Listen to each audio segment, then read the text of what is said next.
اب نام سن کر تو آپ بڑے خوش ہوں گے کہ جھومتا جنگل، یہ تو بڑا مزے کا نام ہے، ایسے لگ رہا ہے پرانے زمانے کی کوئی کہانی پڑھ رہے ہیں. لیکن یہ جنگل الاسکا کے ہی علاقے میں ہے، اسے ٹاؤن آف فاکس کہا جاتا ہے. اس جنگل کی بات خاص یہ ہے کہ اگر آپ اس جنگل میں چلے جائیں تو کوئی درخت آپ کو سیدھا نہیں نظر آئے گا، کوئی اس طرف کو ہے، کوئی اس طرف کو ہے. کچھ عرصے کے بعد جائیں گے تو آپ کو وہی درخت مختلف سمت میں نظر آئے گا. درخت آہستہ آہستہ موو کر رہے ہیں اور ان کی ڈائریکشن چینج ہو رہی ہے. یہ کام 2018 سے شروع ہوا، زیادہ پرانا نہیں ہے. 2018 میں پہلی مرتبہ اس کی آبزرویشن لی اور اب تو یہ بہت تیزی سے درختوں کی ڈائریکشن اور ان کی اورینٹیشن چینج ہو رہی ہے. جب غور کیا گیا تو پتہ چلا کہ درختوں کے نیچے پرمافراسٹ کی ایک لیئر ہے. آہستہ آہستہ ہماری ایٹماسفیئر کے ٹیمپریچرز بڑھ رہے ہیں.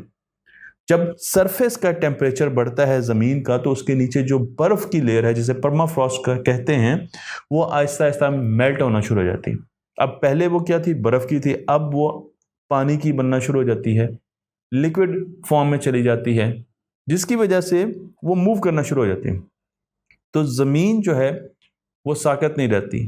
زمین پیروں کے نیچے سے، پودوں کے پیروں کے نیچے سے پھسلنا شروع ہو جاتی ہیں، جس کی وجہ سے پودے آہستہ آہستہ موو کرنا شروع ہو جاتے ہیں. تو یہ پرمافراسٹ پورا کا پورا موو کر رہا ہے، فلو کر رہا ہے، پھسل رہا ہے. زمین پیروں کے نیچے سے پھسل رہی ہے. چلتے ہیں آگے. یہ تو ایک چھوٹی سی چیز تھی جو میں نے آپ کو یہاں پر دکھائی. میں آپ کو ایک شہر لے کے چلتا ہوں جسے اتیاوک کہتے ہیں. شہروں کے نام ایسے ہیں کہ مجھے بار بار ان ناموں کی وجہ سے ری ٹیک کرنے پڑتے ہیں، تو امید ہے کہ میں اس کا نام صحیح لے رہا ہوں. اتیاوک. اس شہر کی خاص بات یہ ہے کہ یہ پورا شہر الاسکا میں موجود ہے، پورا شہر پرمافراسٹ پر ہے. اب جب سردیاں آتی ہیں تو یہ لوگ سردیوں میں اپنا کھانا پریزرو کرتے ہیں، اور کھانا پریزرو کرنے کے لیے انہوں نے انڈر گراؤنڈ بڑے بڑے سیل بنائے ہوئے. برف تو آلریڈی وہاں پر موجود ہے، اس لیے انہیں آئس سیلز کہا جاتا ہے، جہاں پر آپ جو بھی کھانا رکھیں گے وہ بالکل ایسے محفوظ ہوگا جیسے کہ فریج میں کھانا محفوظ ہوتا ہے. تو اگر انہوں نے ویل کا شکار کیا تو ویل کا گوشت یہ اپنے آئس سیلز میں محفوظ کر لیتے ہیں. لیکن گلوبل وارمنگ کی وجہ سے آہستہ آہستہ اب ان کے آئس سیلز کی پرفارمنس، ایفیشنسی وہ نہیں رہی جو پہلے ہوتی تھی. اب یہاں پر کھانا زیادہ عرصہ محفوظ نہیں رہتا. میں آپ کو یہاں پر ان کے آئس سیلز کی تصاویر بھی دکھا رہا ہوں کیونکہ ان کے ٹیمپریچر آہستہ آہستہ بڑھنا شروع ہو گئے. اور جب ان کے ٹیمپریچر آہستہ آہستہ بڑھنا شروع ہو جاتے ہیں تو کھانا محفوظ نہیں رہ سکتا. لیکن اس کے ساتھ ساتھ پرمافراسٹ کے پگھلنے کی وجہ سے انہیں ایک اور بڑی مشکل کا سامنا ہے. جب سمندر کی لہریں آ کر ساحل سے ٹکراتی ہیں تو وہاں پر برف کی ایک لیئر ہوتی تھی جسے ہم پرمافراسٹ کہتے ہیں، اور وہ پانی کو زمین کی طرف آنے سے روکتی تھی، ایک بیریئر کا رول ادا کرتی تھی. لیکن اس برف کے پگھلنے کی وجہ سے اب پانی سیدھا ساحل کی طرف آتا ہے اور وہ زمین کو آہستہ آہستہ کھا رہا ہے، ایروڈ کر رہا ہے. پانی سمندر بڑھتا جا رہا ہے اور خشکی آہستہ آہستہ پیچھے جا رہی ہے.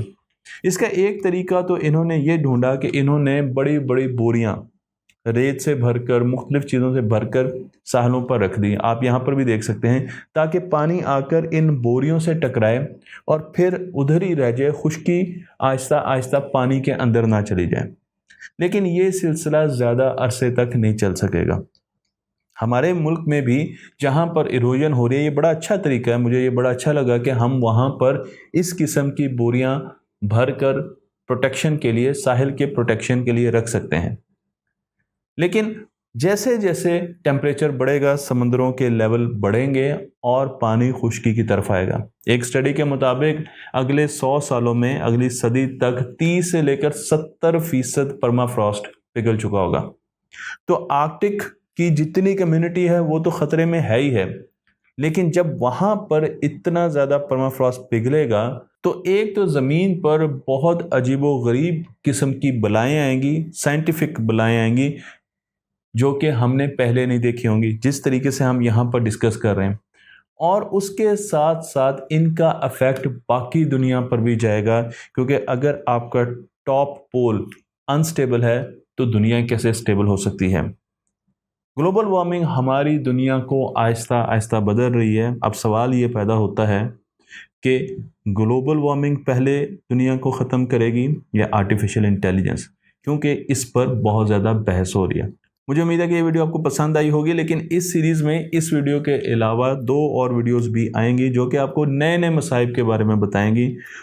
گلوبل وارمنگ کی وجہ سے ہماری دنیا میں کس قسم کی آفتیں آنے جا رہی ہیں، شاید آپ نے پہلی ایسی چیزیں نہیں سنی ہوں گی. تختی آن لائن کو لائک کیجئے، شیئر کیجئے اور اس علم کو دوسروں تک پہنچاتے رہیے.